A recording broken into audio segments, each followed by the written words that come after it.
Rock and Roll Hall of Fame just announced this year's inductees, and Rage Against the Machine is in.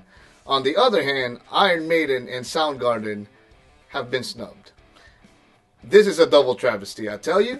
These two bands absolutely have a place in Rock and Roll Hall of Fame. I mean, in all honesty, they don't need to be in the Rock and Roll Hall of Fame because they're legends in their own right. But if we are judging artists and bands on merits alone, well, these two bands have a shitload of merits that warrant an induction. This year's list of inductees: Willie Nelson, Missy Elliott, Kate Bush, The Spinners, Sheryl Crow, George Michael, Chaka Khan, and more, are definitely legit, but it does beg the question, is this Rock and Roll Hall of Fame or is this Music Hall of Fame? There's country, rap, pop, so the name is starting to get confusing, at least for me.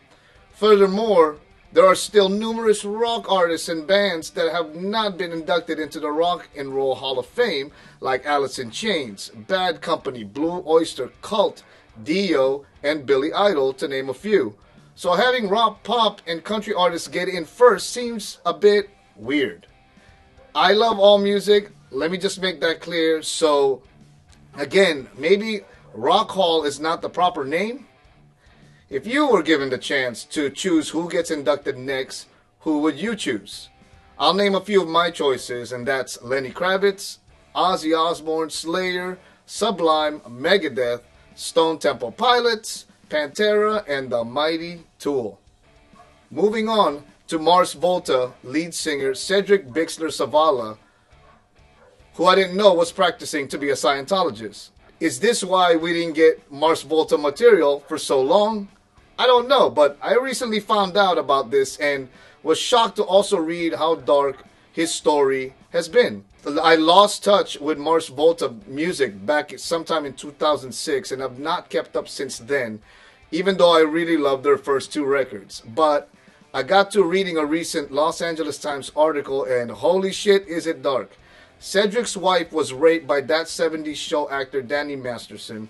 Two of his dogs were allegedly drugged to death, and both he and his wife has continuously been harassed and stalked ever since his wife reported the incident to police in 2016. The second rape trial is currently underway, and the story has popped back up because it appears Cedric's wife is testifying once again.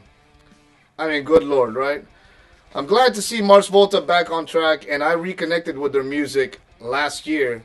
But I hope that Cedric and his wife find a resolution and some type of peace and happiness after all of this.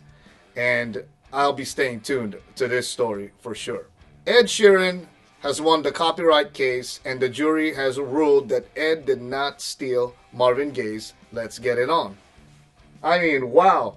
Just last week, I thought he was in big trouble, but it looks like the jury voted in favor of Ed after 3 hours of deliberation.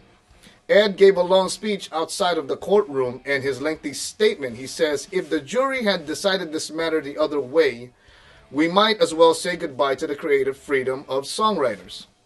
This is something I fully agree with. Although I do believe the chord progressions and the tempo are completely the same, the melodies are not, the pre-chorus is not, and the lyrics are not either, which technically proves that the song is not a copy. I mean, I'll repeat myself from what I said last week. If he did knowingly copy the song, then shame on him. But if this is something that just came out of the writing sessions, then it is what it is. But to penalize Ed, we would then have to look at a ton of other songs with the same chord progressions. And if we did that, then we might as well just pack it all in and forget about new songs. We only have A through G. You feel me? There are only so many notes. It does beg the question, when does it end? With only so many chords and notes, songs are bound to touch on each other. Needless to say, Ed Sheeran's win, it's a huge one for the songwriting community. If you haven't already, hit the like and the subscribe button, and make sure to turn on your notifications for the next time I post. It really helps increase engagement and the overall algorithm for my channel. Please help spread the word and tell your coworkers, your family, and friends, and I would greatly appreciate it. Billy Strings released his new single, California Sober, a few days ago, and this is some real good smoking country jam. Paired up with legendary Willie Nelson, they serve up some pretty top-notch country. There's so much guitar goodness on this song, and although I'm not a huge Billy Strings fan, nor have knowledge of his whole catalog, this song is great and has some kick-ass guitar playing. The song is about choosing weed over booze, and although I don't puff the Magic Dragon any longer, I can get behind the message. Now, before you go stamping me out, no, I'm not the biggest country fan, but I do like some country. Just like a lot of folks, the older I got, the more I started to understand why country music matters. You can hear California Sober on streaming services and watch the video here on YouTube. Have you seen Carrie Underwood's cover of Mama I'm Coming Home on the Howard Stern show? It is fantastic. Absolutely fantastic. I don't know if Ozzy's seen it yet, and I don't even really know if it's on one of her albums, but she kills it. Her voice has always been something else, and she does a flawless cover of this song. It's also nice to know that she actually is a fan of Ozzy and is not just covering the song for the sake of being different by covering a song from another genre instead of staying within her country realm. Howard even asks her and the band if they could sing the song's harmony off the peak vocal without the band, and they obliged in perfect harmony. It sounded fantastic, I tell you. There, you really get to hear Carrie's natural vocal power, and man, it is something. You can catch the performance here on YouTube as well. Nita Strauss recently mentioned in a Loudwire interview that she experienced less gatekeeping from pop fans compared to metal fans.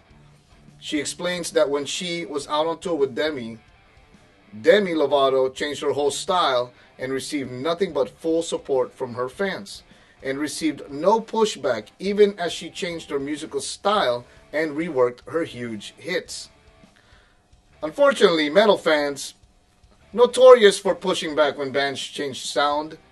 I've done it myself, but I don't think, it's going to change anytime soon. Now, I will say, if Demi continued down this path, though, will her fans really stick around? I hate to say it, but it could be a phase, in all fairness. Do you think metal fans gatekeep too much? Let me know in the comments. So a few more things before I wrap up. Check out City and Color's awesome hour-long live performance on CBC Music here on YouTube. Metallica played Until It Sleeps live after 15 years, and I enjoyed the shit out of it. Adam Jones of Tool has released a third model of his Epiphone Les Paul art collection, and it's my favorite out of the three. And Aerosmith is peacing out, heading out on their last tour with 40 dates scheduled, and it will be sad to see them go, but when it's time, I suppose it's time. Thank you for watching, and please don't forget to like, comment, and subscribe to my channel and help spread the word. And I will see you next time.